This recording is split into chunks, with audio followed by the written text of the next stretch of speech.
Good morning mga idol. Mapagpalang araw sa inyong lahat mga idol. May gagawin na naman tayong Mitsubishi Strada.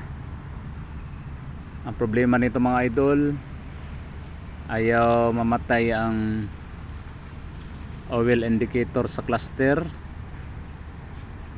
Kaya nung pinalitan ko ng oil cylinder na bago, ganun pa din, ayaw na mamatay pa din. Kaya minabuti kong susukatan ng oil pressure gauge. Pero may prospect na ako mga idol. Parang may problema ang oil pump kasi iba na ang tunog ng makina. Habang pinapaandar, tumatagaktak. Para ma-confirm ko talaga na oil pump ang problema, nilagyan ko mga idol, susukatan natin ang oil pressure gauge para siguro natin na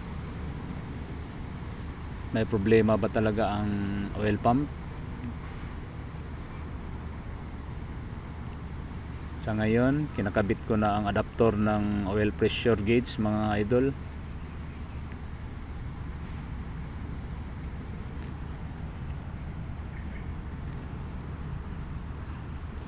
At habang medyo masikip ang sitwasyon, kinapa-kapa ko pa mga idol, ginamitan ko pa ng 10mm na combination range. Medyo may pagka masikip ang lugar mga idol.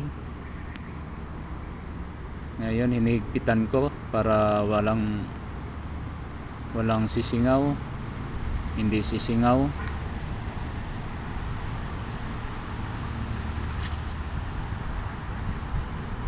Sa paghigpit, tama-tama lang kasi medyo masilan yung thread, parang maglulus thread na pag higpitan mo ng mabuti. Sa ngayon, nagpapatulong tayo sa ating kasamahan. Siya ang pinapaandar ko sa sasakyan habang ako'y mahawak sa oil pressure gauge. Mandar na ang makina mga idol. Wala talaga, ayaw talaga magbomba. Umaandar na ito mga idol. Confirm mga idol, may problema talaga ang oil pump, ayaw talaga. So baklas tayo ng oil pump mga idol. Hanggang dito na lang mga idol. Maraming salamat po sa inyong panonood. Sa susunod na naman na episode, maraming salamat. Ingat tayo palagi. God bless us all.